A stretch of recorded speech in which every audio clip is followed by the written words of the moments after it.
Hello everyone, this video is going to be a tutorial about interrupts in microcontroller programming.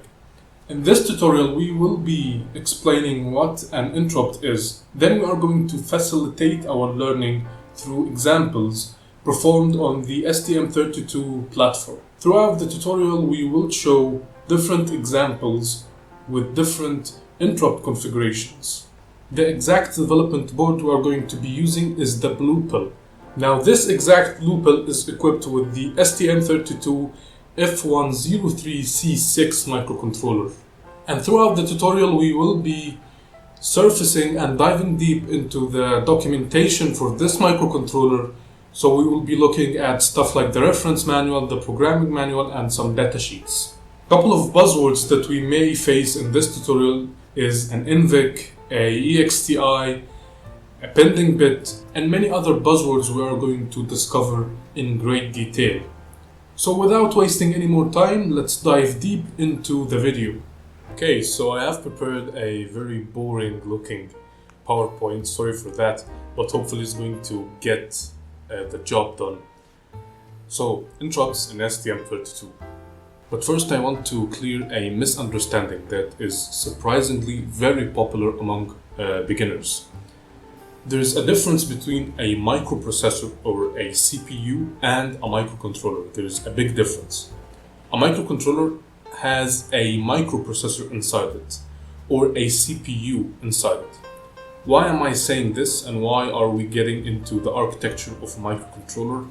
This video should be focused only on interrupts, because throughout the video I will be mentioning that CPU is executing the code, not the whole microcontroller. So the microcontroller is like a mini computer that is condensed into one chip and is used as a single IC that has many components inside of it. Just like a motherboard of a PC that may have RAM stick, that may have CPU slot, that may have a GPU, a microcontroller has all of this integrated into one chip, but in a different peripheral configurations. So what is an interrupt? An interrupt is an internal or external event, internal or external to the microcontroller or to the CPU inside the microcontroller, and I will get to the meaning of this in a minute. When this event occurs, execution of code inside the microprocessor gets halted to go and execute another code. Then when this code is finished executing, it will come back to the same code that was being executed before. For an example, we have a CPU executing code A, then interrupt 1 comes and gets asserted and its flag gets asserted high. The code will stop at maybe this line, maybe line 7 or 8 at code A, then we'll go and start executing code B. When finishing code B, the CPU will come back to code A at line 7 and will continue executing from there till the end of code A. So this is an interrupt, an event that happens, and when it happens, it interrupts the code execution. A simple analogy: you are a mechanic, you are working on a car. Then your boss comes in and tells you, okay, we have this car, fix it quickly. Maybe it's a quick fix. Maybe it's a car for a beautiful lady that he wants to impress. Maybe it's a car for his friend. Whatever, you go, you fix it, and then you come back to the car that you were fixing at the beginning. Of course, if you are being paid enough. But this is a simple analogy for interrupts, and hopefully this bit covers what an interrupt is. Interrupt is an event that may be internal or external to the microcontroller. When this event occurs, a certain flag gets asserted high. When this flag gets asserted high, the code pauses or stops execution of a certain code to go and execute another code. In this case, code B and code A are functions that is implemented in a higher level language, like C or C++, whatever. In this case, code B is called an interrupt handler. So the code that gets ran after an interrupt happens is called an interrupt handler. And when a CPU stops executing of a certain code to go and execute the interrupt handler, this operation is called interrupt servicing. So the CPU here is servicing interrupt 1. Now a question arises. How does the CPU know which interrupt handler he should run for each interrupt? For this, something called a vector table is used. In a vector table, each interrupt handler is stored, but not the entire interrupt handler, but a pointer to it. And inside of the CPU, it's hard-coded and hardwired to automatically, when interrupt 1 occurs, it goes to a certain location in the vector table and sees what address there, and then goes to this address and start executing code from there. For an example, interrupt 1 is fired. CPU starts servicing interrupt 1 by going to the vector table, and we are going to assume that the first address in the vector table is for the interrupt handler for interrupt 1. And in address 1, we see address 15 is stored. So the CPU goes to location 15 in memory and starts executing code from there. So the vector table contains pointers to functions or interrupt handlers. When we have multiple interrupts, we need a system to differentiate which interrupt should be fired first in case multiple interrupts arrived at the same time. This is why CPU and microcontrollers implement something called interrupt priority. So each interrupt has its own priority. Maybe interrupt 1 has a higher priority than interrupt 3. In this case, when interrupt 1 is being serviced and interrupt 3 gets fired, interrupt 3 will wait until interrupt 1 finishes its service. And when interrupt 3 is being serviced and interrupt 1 arrives, interrupt 3 will be interrupted to go and service interrupt 1. And when interrupt 1 finishes, the CPU comes back to interrupt 3 to continue servicing it. And we can see here that there is layers that is getting built, layers of complexity. First, we had to deal with an interrupt, just a pure interrupt.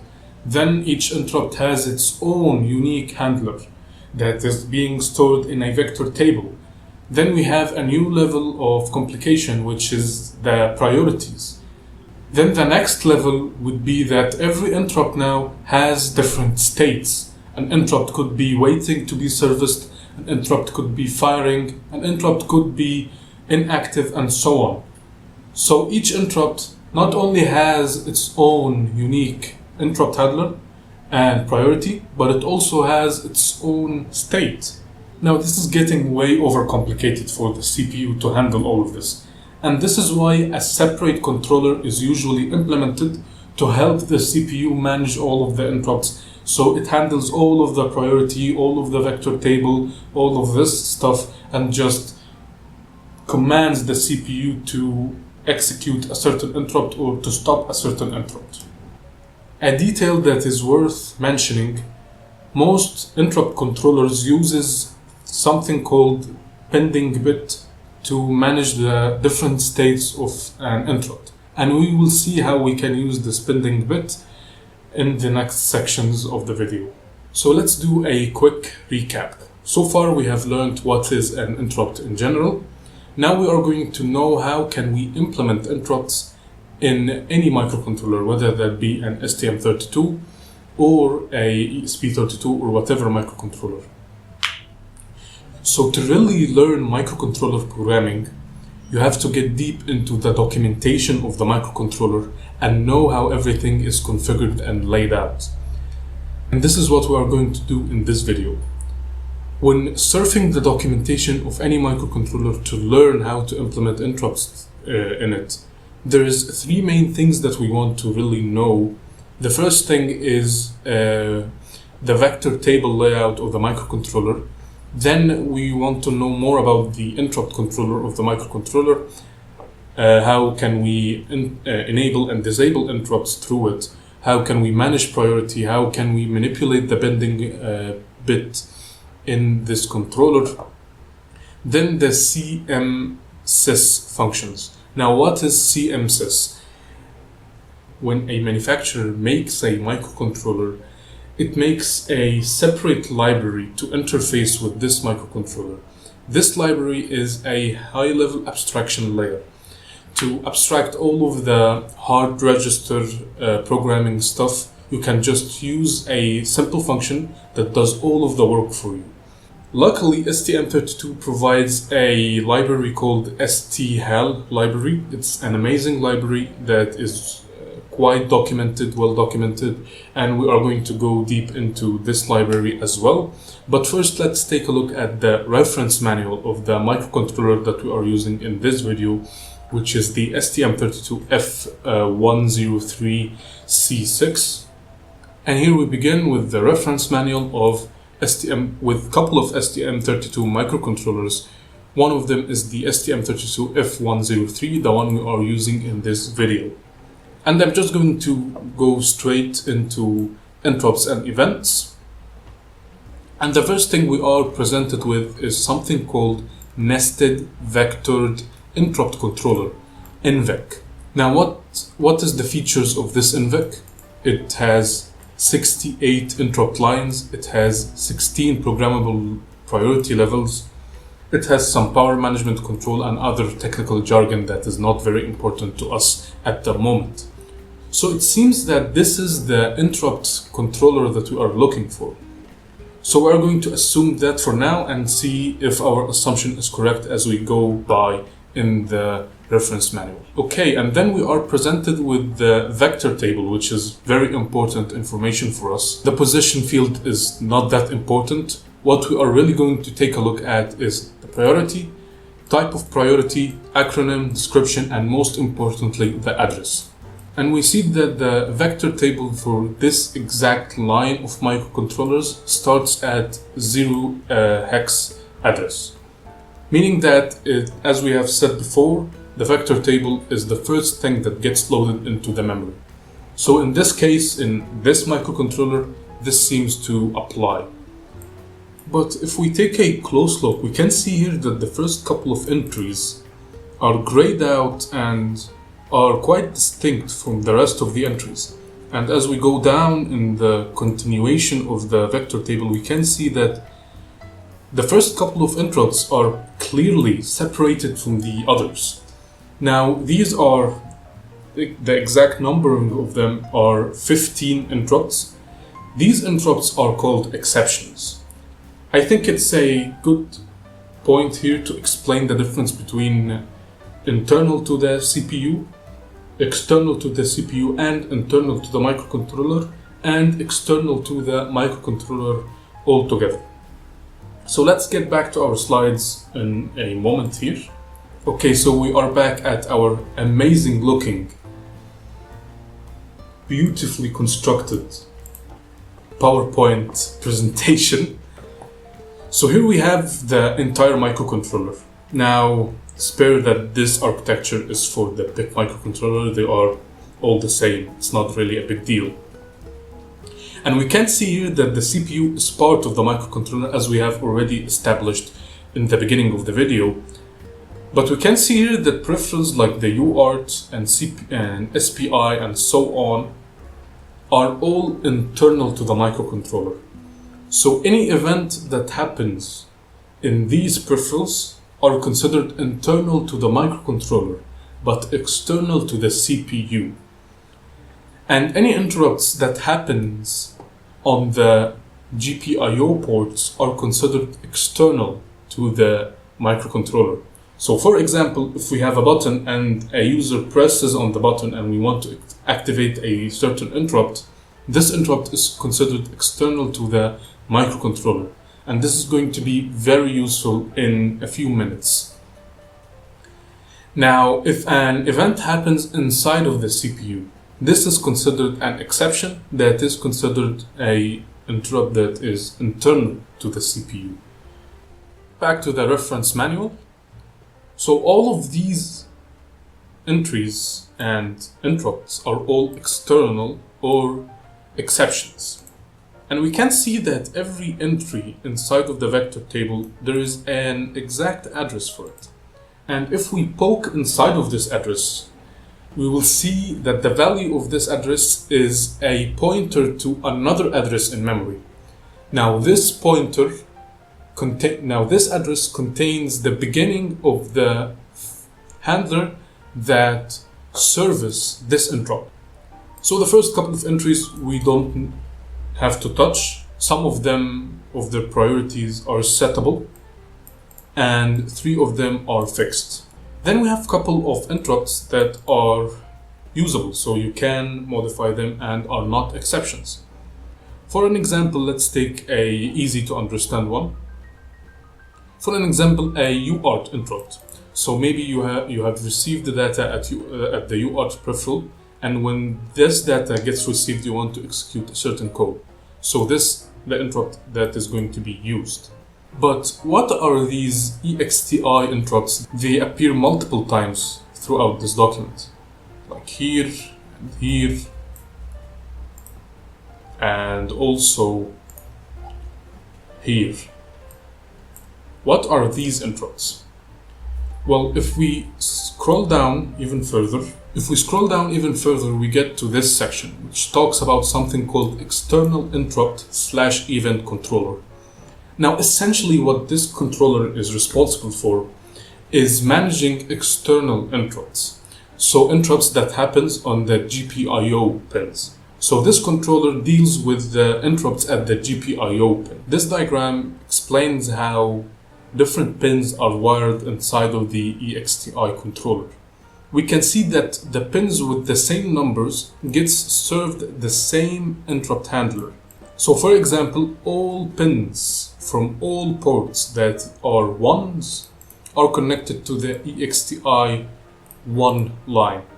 And this line goes directly to the NVEC, the Nested Vectored Interrupt controller. Now if we scroll up to the vector table, we can see now the meaning of this EXTI 0 interrupt. It means that all pins that are numbered 0 gets served through this interrupt. The same applies up to pin EXTI 4, but there is a small complication.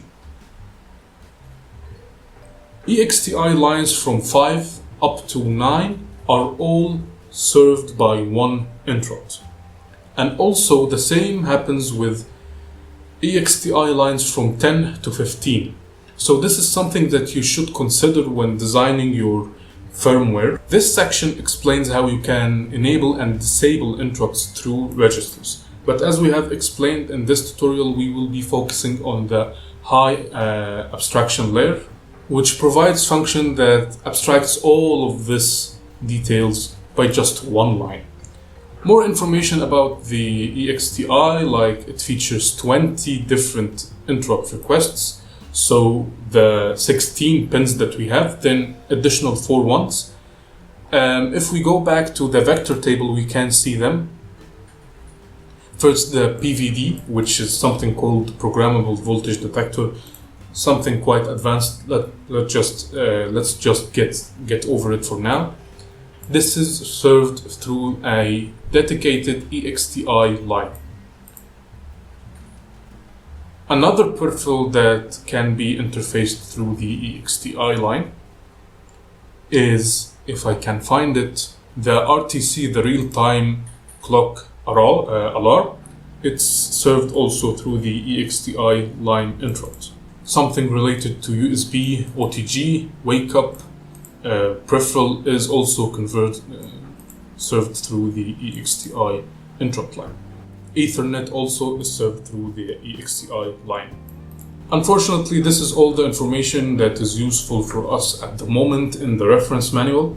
Now we will go to yet another document called the programming manual. To not make the video any longer, I have decided to summarize all of the key points in the programming manual into one slide, and we are going to go through them one by one.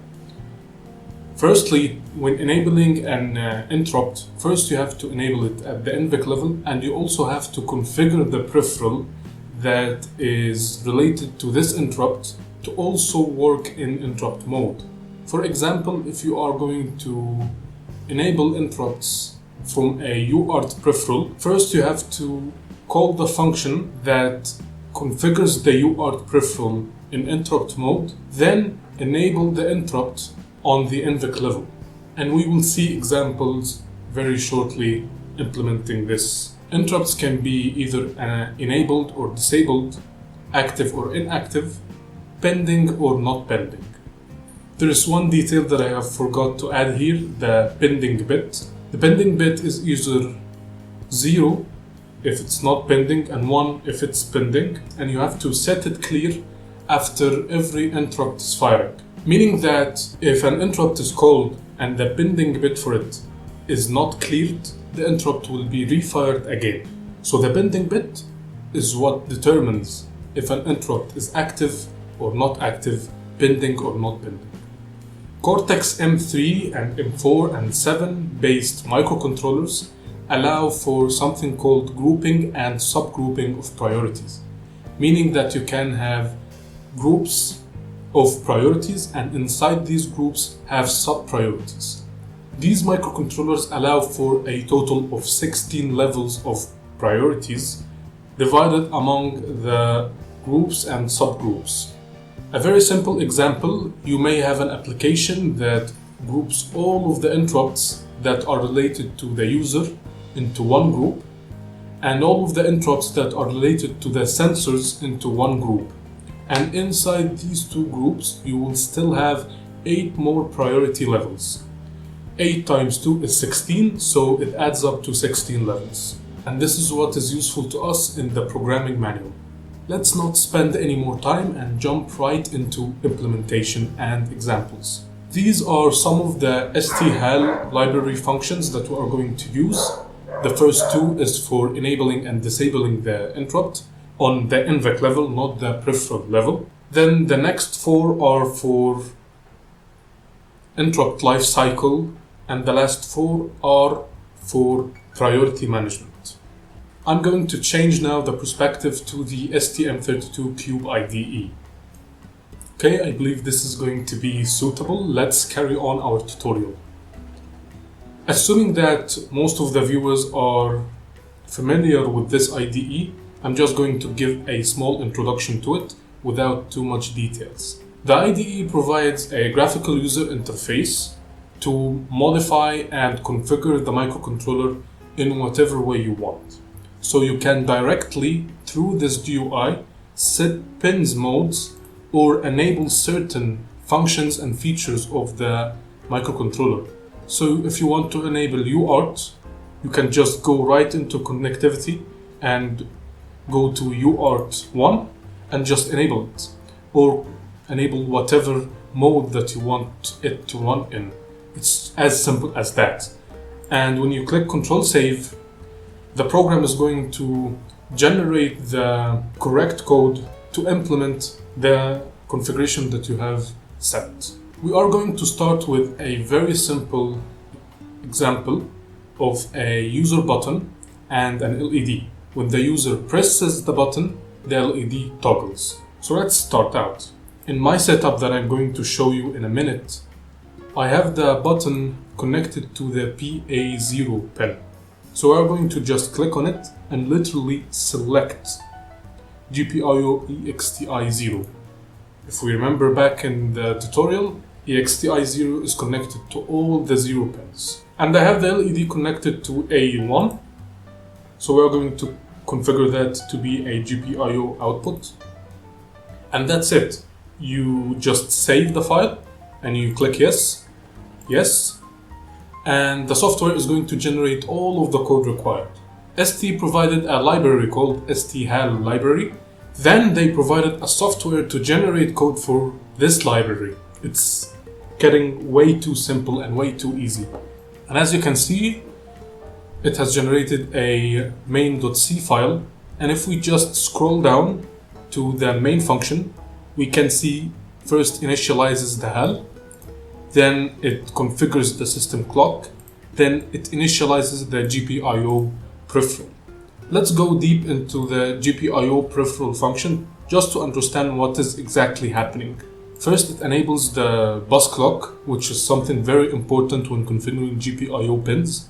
I'm going to make video in the future about GPIO configuration, so don't worry about it. Then it configures the pin 0 to be in interrupt mode, rising mode.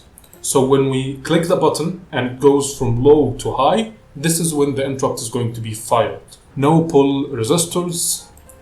Then it defines the pin number. The same goes here, but the mode is output push-pull configuration. And yeah, it just creates a GPIO init initialization struct, then passes it into a initialization function. And yeah, this is how you deal with the GPIO configurations in ST-HAL API. And you could just go ahead and write this code at your own, but why waste time when you have software that does this for you very easily, you know? So let's get back to our interrupt example. What we have here now done is we have configured the GPIO pin 0 to be in the interrupt mode. But what is left is configuring the interrupt to be enabled at the NVIC level. So let's get back to our configuration file and let's go to System Core, navigate to NVIC, and we can see that EXTI line 0 interrupt is not enabled. So we have to just check this mark and save. We can see here that this interrupt is enabled on the NVIC level. This is one of the functions that we have discussed in our slides. And the priority is set to 00, meaning that it's the first priority. There will be another example where we manipulate priority and play around with it, but this is going to be a very simple example. So now the interrupt is ready. What is not ready is the handler for the interrupt. We have to write the handler so that when the interrupt is fired or being serviced, the LED pin is going to be toggled. And to understand how this happens, we have to go to this file, which is STM32 F1 interrupt file. And let's scroll down to see what's exactly happening. So we have this handler, which is the EXTI IRQ handler, which is, as we have said, is stored in the vector table. What happens inside is it calls this function, which is HAL GPIO EXTI handler. And if we go inside of this function, we can see that it calls another function, which is HAL GPIO EXTI callback. Now this function is not implemented, so we are going to just go ahead and look for this function. We can see here that it is implemented with a weak keyword. The weak keyword means that this function can be overwritten. So what we are going to do, we are just going to copy this function and go straight to our main.c file. And here's something that is very weird about these types of files. When generating this code, what is actually happening is that the program is deleting all of the code in the main.c file and rewriting it all from the beginning. So the software provides a safe area where you can type your code without being deleted in the regenerating of the code.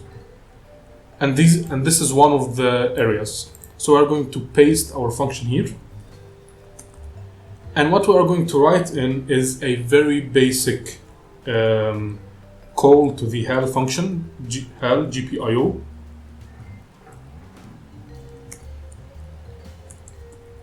Toggle pin, and we are going to toggle pin 1 in GPIO A port. Let's build, no errors, everything works. Now we are going to download the code on the microcontroller and see if it works.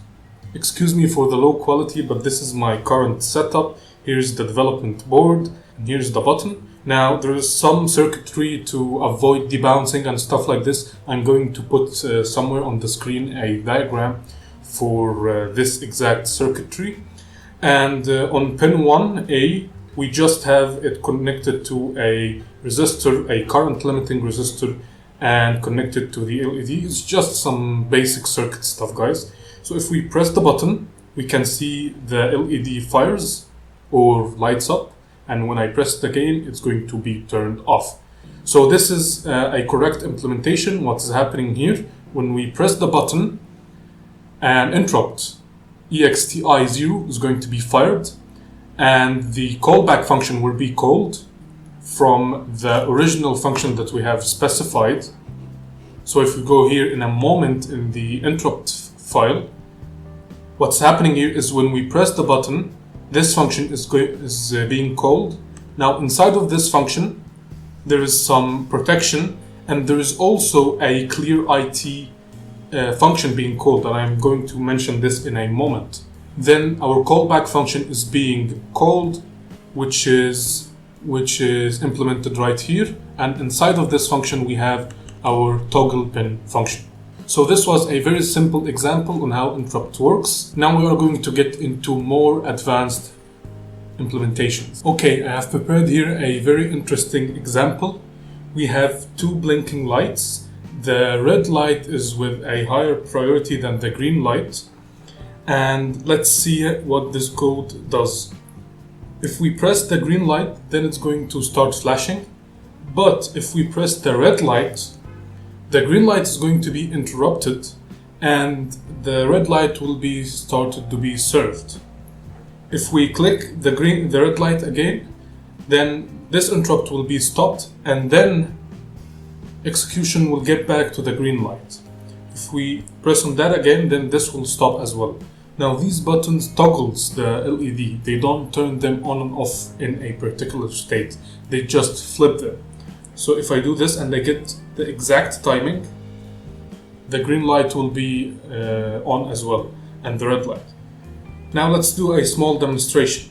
If we click the red light, and as the red is being executed, let's click the green one. Nothing will happen because the red interrupt is being serviced. If we stop the red interrupt, then the green interrupt will start to be serviced. So what we get from this is that external interrupts can be queued.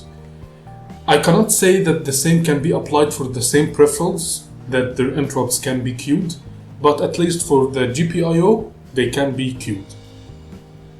If we press this again, then the green interrupt will be stopped. Let's take a look at the code for this example to understand it more. So let's go through the changes that happened in the config file. I have configured PA2 to be an external interrupt and PA3 to be output. Then I changed their priorities. Now there is something very weird. Now because I'm using the HAL delay function, this function to work, you have to have the system tick timer interrupt running at all time. So this is why I have set the priority for this interrupt higher than the priority for my other interrupts. Interrupt line 0 is at priority 8. This one is for the green light. And interrupt line 2 is at priority 7. And this one is for the red light. No subgrouping and grouping, I did just basic priorities. Now let's check the code. In our callback function, we have an if condition. The first condition, if the pressed button was pin 0, we are going to toggle pin 1 through a while loop. And if pin 2 was the pressed pin, we will toggle pin 3. Now, why are these two pins grouped into one function? Didn't we say that these two will have separate handlers? When we go back to our interrupt file, we will see that we have a separate handler for the EXTI0 line, and we have a separate handler for EXTI2 line. But both of them calls the same function, which is the GPIO EXTI callback, which we have defined.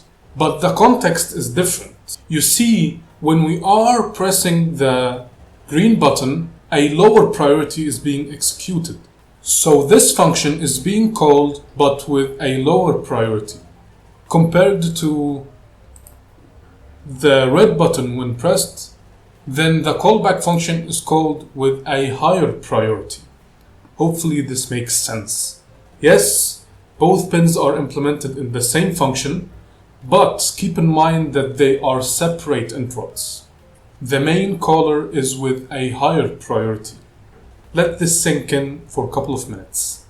So this is the complete overview of the code. We have two if conditions for each pin. And when a certain pin is pressed, then we do a while loop. But let's take a look at the condition where the while loop applies. First, if the variable called blink1 is true, we do the while loop. And when there is no pending interrupts for EXTI0 line. And then after the while loop, we are doing this operation, which is a XOR operation. So we are XORing blink1 with the value 1, effectively flipping blink1. So if it was 0, it's going to be 1, and if it was 1, it's going to be 0.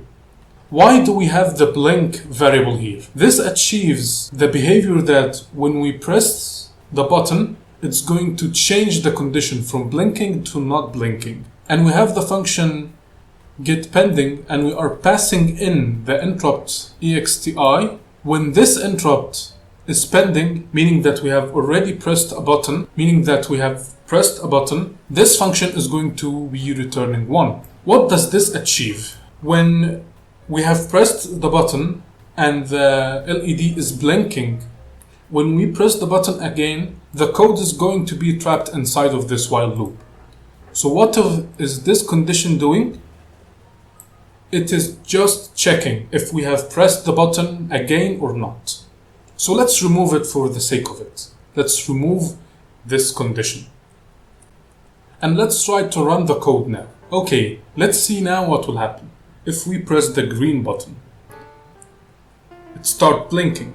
But if we press it again, it's not going to do anything because the code is trapped inside the while loop. The code is currently trapped right here. So we add this check to see if we have already pressed the button, then there will be an interrupt queuing, and this interrupt state will be pending.